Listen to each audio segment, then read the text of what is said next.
So bro ఇప్పుడే నేను వచ్చేసి the family star the Vijay Deverakonda గారి మూవీ అయితే నేను చూసేసి వచ్చినాను.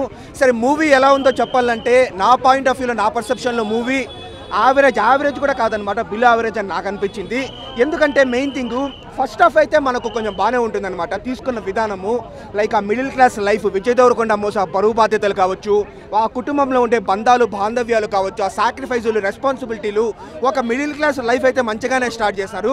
తర్వాత లవ్ స్టోరీ కూడా పర్వాలేదని మనకు అనిపిస్తుంది. కానీ దాని తర్వాత నుంచి మెయిన్గా సెకండ్ హాఫ్ అయితే చూసేంతసేపు సో విజయ్ దేవరకొండ ఐరన్ మంచినాడా లేదా పక్కన పెట్టేస్తే ఐరన్ తించినాడని అనిపించింది. సో ఆ లెవెల్లో సెకండ్ హాఫ్ అయితే కొంచెం ఆ యుఎస్లో ట్రాక్ కావచ్చు, ఆ వెన్నెల కిషోర్ పేలని కామెడీ కావచ్చు, కొంచెం కష్టమైందనమాట కూర్చోవడము. సో ఓవరాల్గా చెప్పాలంటే ఫస్ట్ హాఫ్లో ఒక 40 minutes, ఇంటర్వెల్ ముందు సీను, క్లైమాక్స్ సీను, ఒక 2 సాంగులు తప్ప మూవీలో ఇంకేం లేదు. సో 2.25 గంట సినిమాలో 1.25 గంట మనకు బాగానే ఉంటుంది, రిమైనింగ్ అంతా కూడా అంతేం ఉండదు అనమాట. సో అందుకనే మూవీ నాకు బిలో యావరేజ్ అని నేను చెప్తా ఉన్నాను. సో ఈ మూవీలో ఒక డైలాగ్ ఉంది ఏంటంటే లైక్ మిడిల్ క్లాస్ వాడు తలుచుకుంటే మధ్యాహ్నానికంతా సీన్ మారిపోతుంది అని, ఈ మూవీ సీన్ మధ్యాహ్నానికంతా మారిపోయేలాగుందనమాట. ఎందుకంటే సెకండ్ హాఫ్లో కొంచెం కంటెంట్ తక్కువ ఉంది. బట్ ఎనీవే ఓవరాల్గా విజయ్ దేవరకొండ ఫ్యాన్స్ కావచ్చు ఫస్ట్ హాఫ్ కోసం వచ్చి చూడొచ్చు అనమాట. ఇట్స్ లైక్ వాళ్ళకు ఫ్యాన్స్కి 1 time వాచబుల్. నాకైతే ఒక బిలో యావరేజ్ మూవీ అని నాకు అనిపించింది, బట్ బెటర్ దాన్ లైగర్. విజయ్ దేవరకొండ సెట్టే కాలేదంటే ఇప్పుడు గీత గోవిందంలో బాగా సెట్ అయినాడు. ఈ మూవీలో ఆయన స్లాంగ్ కూడా అక్కడక్కడ నాకు కొంచెం ఆడుగా అనిపించింది. ఇంకోటి ఏంటంటే ఇప్పుడు మెయిన్గా మ్యాటరు విజయ్ దేవరకొండ కావచ్చు, మృణాల్ ఠాకూర్ కావచ్చు, యాక్టింగ్ మంచిగానే చేస్తారు.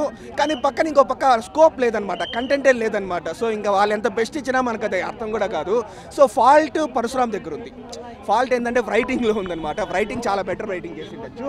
సో ఓవరాల్గా నాకు ఒకరి గురించి నాకు తెలియదు, కానీ నాకైతే ఒక బిలో యావరేజ్ మూవీ అని నాకు అనిపించింది. Yeah bro, thank you. భయ్యా ది ఫ్యామిలీ స్టార్ టైటిల్కి తగ్గట్టే స్టోరీ సేమ్ అలాగే ఉంటుంది. స్టోరీలో అంటే ఒక మిడిల్ క్లాస్ ఫ్యామిలీస్లో ఎలా అయితే ఉంటారు అనేది చూపించాలనుకున్నారు. బట్ ఇలా ఇప్పుడున్న సిచ్యువేషన్స్లో అలాంటి మిడిల్ క్లాస్ ఫ్యామిలీస్ ఎక్కడా లేవు, ఉండవు కూడా. ఎందుకంటే ఫ్యామిలీ అనేది మనది నాది అనుకునే వాళ్ళు చాలా రేర్ ఉంటారు, చాలా తక్కువ మంది ఉంటారు. బట్ ఈ సినిమాలో ఏంటి అంటే ఈ ఫ్యామిలీ మనది, నేను మాత్రమే చేయాలి, మా అన్న పిల్లలు నా పిల్లలు అనుకునే ఒక వ్యక్తి స్టోరీ ఇది. ఆ వ్యక్తి కలిసిన ఒక అమ్మాయి, దాని గురించి మొత్తం రిలేటెడ్గా తీయడం అయితే జరిగిన సినిమా. ఇందులో మెయిన్గా చెప్పుకోవాల్సింది లుక్స్. విజయ్ దేవరకొండ గారి లుక్స్ కానీ, మృణాల్ ఠాకూర్ గారి లుక్స్ కానీ, ఇంకోటి చాలామంది ఆర్టిస్టులు ఉన్నారు ఇందులో. చాలా అంటే చాలా బాగున్నాయి వాళ్ళ డ్రెస్సింగ్ సెన్స్ కానీ, ఇదంతా చాలా హైలైట్గా అనిపించింది నాకు.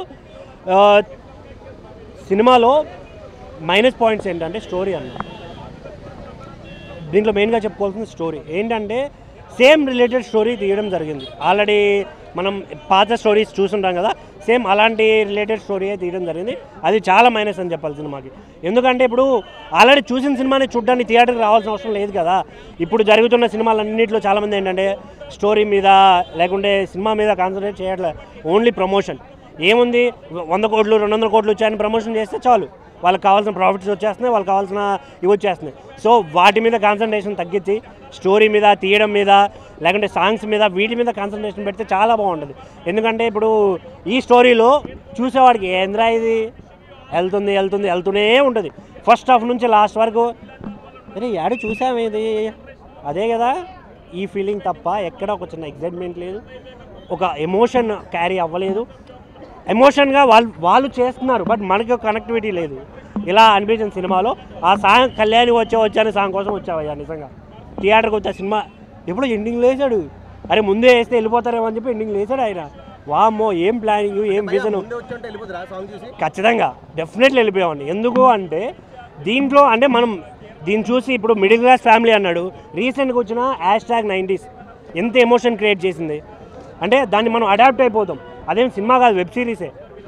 ఒకవేళ థియేటర్లో రిలీజ్ అయింటే ఇలాంటి సినిమాలకి డబల్ కలెక్షన్ వచ్చేదేమో మేబీ, నాకు తెలిసి. అంత ఎమోషన్ క్యారీ చేశారు. ఇక్కడ ఏంటంటే నో ఎమోషన్ భయ్యా.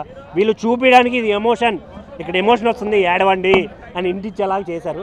నాకైతే ఇది అస్సలు నచ్చలేదు. ఇంకోటి విజయ్ దేవరకొండ గారు స్టోరీస్ ఎంచుకోవడంలో తప్పు చేస్తున్నారు, లేకుంటే డైరెక్టర్ విషయంలో తప్పు చేస్తున్నారో తెలియట్లేదు. కానీ ఆయన యాక్టింగ్ చాలా బాగుంది. అసలు ఆయన్ని చూపించడం అయితే ఎక్సలెంట్గా చూపించారు. మృణాల్ ఉంటుంది భయ్యా, వేరే లెవెల్ లుక్స్. అసలు ఆ బట్టలు కానీ ఎలా ఉంటుందంటే కేఎల్ఎం షాపింగ్ మాల్కి యాడ్లు తీస్తారు కదా, సేమ్ డిటో ఉంటాయి ఇందులో. బట్టలు కానీ ఆ యాడ్స్ కానీ అంతా చాలా అంటే చాలా బాగా అనిపించింది నాకు. సినిమా యావరేజ్ వన్స్ ఏంటంటే గీతా గోవిందం సినిమాని ఇంకో 2-3 సినిమాలు మిక్స్ కొట్టి తీసినట్టు అనిపించింది. అంటే స్టోరీ అలా ఉందని కాదు, బట్ సేమ్ రిలేటివ్ స్టోరీలా అనిపించింది నాకు. సో చూడాలనుకుంటే థియేటర్కి రండి, బట్ ఓటీటీ కోసం మాత్రం వెయిట్ చేయకండి. Thank you. సినిమా అయితే అంత అనిపించలేదన్న, కొద్దిగా అయితే లాగ్ అనిపించింది. విజయ్ దేవరకొండ పెద్ద అనకొండ పెట్టేసిండు అన్న. విజయ్ దేవరకొండ ఏదన్నా అసలు నీకు ఇలాంటి క్యారెక్టర్ చేసావని ఎక్స్పెక్ట్ చేయలే. లైగర్ నుంచి బాధ అనిపిస్తుంది అన్న. బట్ సినిమా అయితే అంత లేదు. బట్ ఇంటర్వెల్ ముందర ఒక 1/2 అవర్ బాగుంటుంది. సెకండ్ హాఫ్ అనేది కొద్దిగా పర్వాలేదు. నాకు గీతా గోవిందాన్ని రీమేక్ చేసినారు అనిపిస్తుంది. ఇంకోటి ఏంటి సాంగ్ కూడా సేమ్ గీతా గోవిందాన్ని లాగానే అనిపిస్తుంది. ఇంకోటి ఏంటంటే ఫైట్ సీన్స్ కూడా మన Balayya Babu over fight scenes అనిపించింది. డైలాగ్స్ కొద్దిగా బాగున్నాయి. మిడిల్ క్లాస్ వ్యక్తి ఎలా ఉంటాడో ఆయన ఖర్చులు ఏందనేది స్టోరీ ప్లాట్ అనమాట. కానీ కనెక్టివిటీగా అయితే బాగాలేదు. ఒక ప్రాజెక్ట్ అనేది అదొక్కటి బాగుంది. మళ్ళీ ఈ దిల్ రాజు గారు ఇలాంటి స్టోరీ ఎందుకు తీసుకున్నారు, మళ్ళీ గీతా గోవిందాన్ని మళ్ళీ రీమేక్ ఎందుకు తీసినారు పరశురామ్ గారు అనేది నాకు అర్థమైతే లేదు. మళ్ళీ దిల్ రాజు గారికి అయితే పెద్ద దెబ్బనే పడింది. బ్యాక్గ్రౌండ్ మ్యూజిక్ కొద్దిగా బాగుంది. సాంగ్స్ కూడా ఏం లేవు. మన విజయ్ దేవరకొండ ఎట్లా ఒప్పుకున్నారు, దిల్ రాజు గారు ఎలా ఒప్పుకున్నారు నాకు అర్థం కాదు. సినిమా అయితే అంత హెవీగా లేదన్న. లాగ్ అనిపించింది. ఫస్ట్ హాఫ్ లాగ్ అనిపిస్తుంది, సెకండ్ హాఫ్ కూడా లాగ్ అనిపిస్తుంది. ఆ స్టోరీ కనెక్ట్ విధంగా అనేది కొద్దిగా అనేది లేదు. ఎమోషనల్గా కూడా ఈ సినిమా అయితే అంత హెవీగా లేదు. కొద్దిగా అనుకున్నంత వీళ్ళు ఓవర్ అంటే ట్రైలర్లో చూసినప్పుడే నాకు అనిపించింది. బట్ సెకండ్ ట్రైలర్ వచ్చినప్పుడు కొద్దిగా ఉంది. బట్ మిడిల్ క్లాస్ వ్యక్తి ఎలా ఉంటుంది అంటే పోస్టర్ విడుదల చేయొచ్చు, వాళ్ళ థియేటర్లే కాబట్టి వస్తే రావచ్చు, చెప్పలేము. బట్ సినిమా అయితే అంత హెవీ లేవు. పెద్ద దెబ్బ అయితే పడింది దేవరకొండ అన్నకి, దిల్ రాజు గారికి అయితే బాగాలేదన్న.